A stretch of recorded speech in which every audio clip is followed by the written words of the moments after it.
O Senhor esteja convosco. Proclamação do Evangelho de Jesus Cristo segundo Lucas. Naquele tempo, o Senhor escolheu outros 72 discípulos e os enviou 2 a 2 na sua frente, a toda cidade e lugar onde ele próprio devia ir, e dizia-lhes: a messe é grande, mas os trabalhadores são poucos. Por isso pedi ao dono da messe que mande trabalhadores para a colheita. Eis que vos envio como cordeiros no meio de lobos.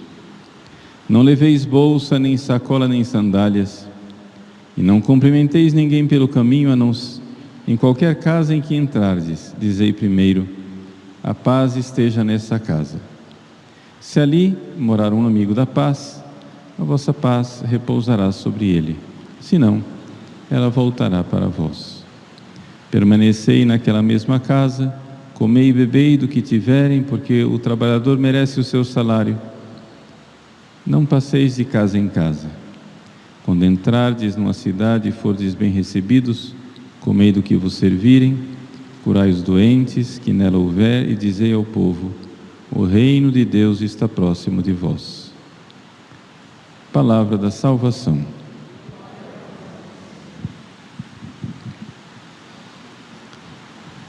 Meus queridos irmãos e irmãs, celebramos a memória de São Cirilo e São Metódio. São 2 irmãos de sangue que nasceram na Grécia e que se dedicaram à evangelização dos povos eslavos. O Papa João Paulo II proclamou São Cirilo e São Metódio também como co-padroeiros da Europa.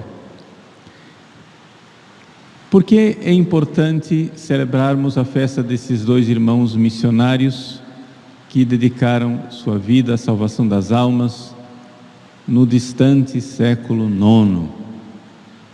Não é? Bom, a primeira coisa é nós enxergarmos que a Igreja sempre foi missionária. Desde que nosso Senhor Jesus Cristo subiu aos céus, nós recebemos o mandato missionário: ide por todos os povos, pregai o Evangelho a todas as nações. No dia de Pentecostes, quando os apóstolos saíram e São Pedro então fez a sua primeira pregação, São Pedro, cumprindo a missão de Cristo de forma milagrosa, falava no seu pobre aramaico. No entanto, cada povo que estava ali presente entendia na sua própria língua. Ou seja, esse foi o grande milagre de Pentecostes, em que houve uma espécie de, por assim dizer, tradução simultânea. Enquanto São Pedro falava em aramaico, os partos, medos, elamitas, etc., cada um entendia na sua própria língua. É o milagre de Pentecostes que é Babel, ao contrário. Ou seja, a arrogância da Torre de Babel, o homem quis se colocar no lugar de Deus, e Deus então enviou o castigo da divisão entre os povos. Ou seja, para que o homem não ficasse soberbo e arrogante, querendo dominar o mundo, Deus então criou uma diversidade, não é? Divide et impera, não é? Deus dividiu os povos para que as pessoas entendessem: calma, vocês estão querendo tomar o lugar de Deus, vocês estão querendo ser deuses vocês estão querendo um governo mundial, que vocês dominem tudo. Vamos dividir os povos, assim vocês ficam menos poderosos, cada um cuidando, né, do seu lugar, cada um cuidando da sua nação. Pronto.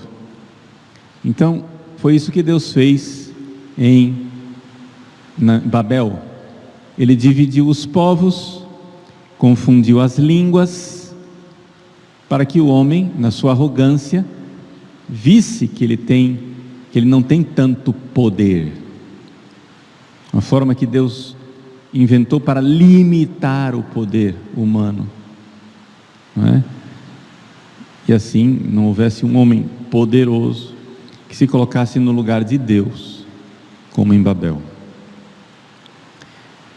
Quando vem a lei do Evangelho, então o Espírito Santo nos dá o outro caminho, o caminho, não é, da unidade. O caminho da unidade de uma só fé. Vários povos, várias culturas, mas uma só fé. Então ali em Pentecostes acontece o fenômeno da, vamos usar a palavra que está na moda, inculturação.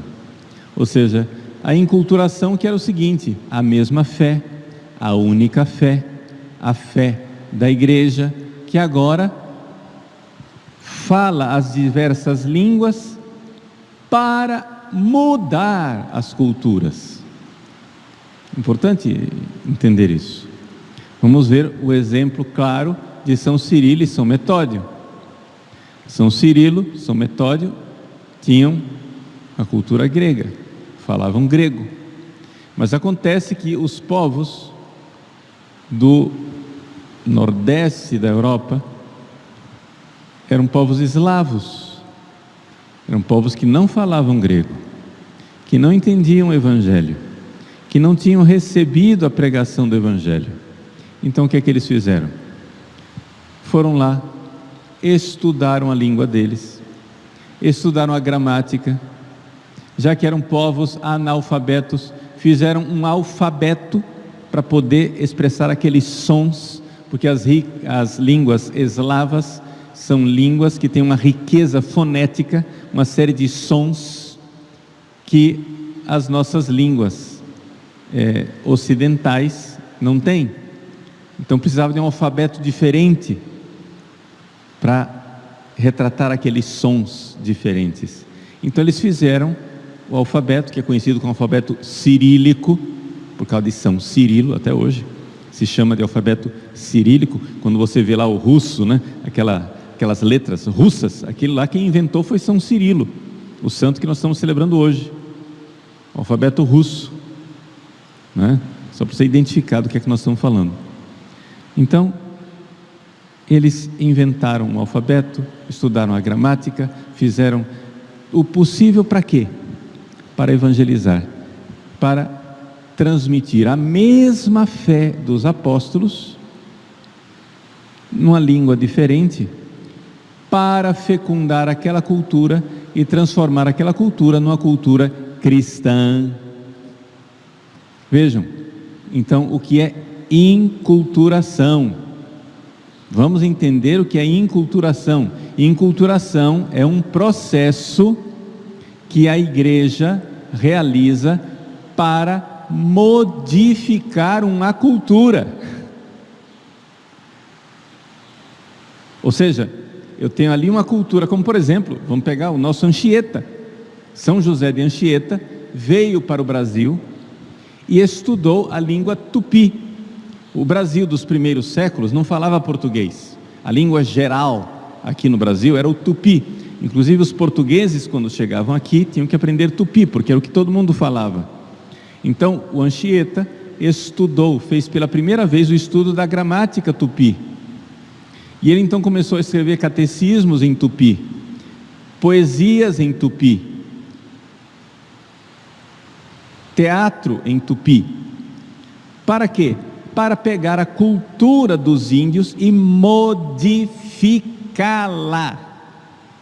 para que eles deixassem de ser pagãos, cruéis, canibais, uma cultura que não era cristã, onde as mães índias vendiam seus filhos por troca de quinquilharias, de espelhos.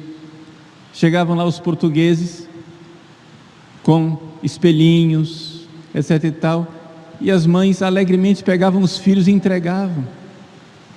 Uma cultura pagã que matava os próprios filhos. Quando a mãe não queria um filho, não tinha aborto naquela época, mas eles pegavam e enterravam vivos os filhos recém-nascidos. Uma cultura pagã onde havia o canibalismo, se comia carne humana.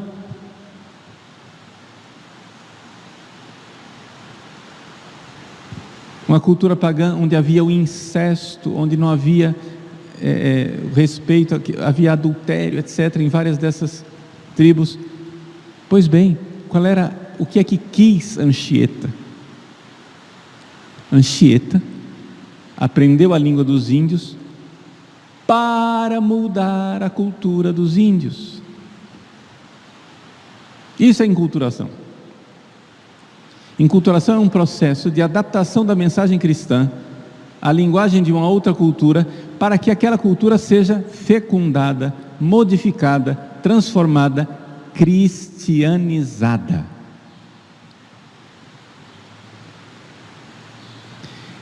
Infelizmente e miseravelmente, o que algumas pessoas fazem hoje em dia é o contrário. Vão lá estudar a cultura pagã para trazê-la para dentro da igreja e abastardar o cristianismo e transformar os católicos em neopagãos. Ou seja, um processo em que as pessoas querem pegar a cultura do mundo, essa cultura pós-moderna, maluca, que não crê em família, que não defende a vida, a favor de um poder globalista. Pegam esta cultura e querem trazer aqui para dentro da igreja, para que o cristianismo seja modificado, paganizado e transformado. Vejam como as coisas são invertidas. É inversão total. Então, que lá do céu São Cirilo e São Metódio nos auxiliem, rezem por nós, para que esta Babel na qual nós vivemos, seja vencida, e então nós sejamos vários povos, na diversidade das culturas, das raças, das nações, nessa pluralidade bonita de diversidade cultural, mas vários povos com uma só fé, um só batismo, uma só igreja, uma só santa religião, a Igreja Católica, cumprindo assim o mandato missionário de nosso Senhor Jesus Cristo. Ide, fazei discípulos de todos os povos. Ide e transformai a cultura de todos os povos. Eles irão continuar sendo quem eles são. O brasileiro continuará brasileiro, o índio continuará índio, o eslavo continuará eslavo, o africano continuará africano, mas não mais pagãos, cristãos, transformados, crentes no verdadeiro Evangelho de Cristo. Meus queridos, o cristianismo, por mandato de nosso Senhor Jesus Cristo, tem um projeto, sim, um projeto cultural universal. Nós queremos, sim, ensinar todas as culturas. Nós queremos, sim, modificar todos os povos para que sejam fiéis discípulos do seu único Senhor. E é por isso que a igreja, na sua sabedoria, sempre soube enculturar. Enculturar quer dizer entrar na cultura para fecundá-la, modificá-la, evangelizá-la e conduzi-la não à confusão de Babel, mas à unidade da fé de Pentecostes.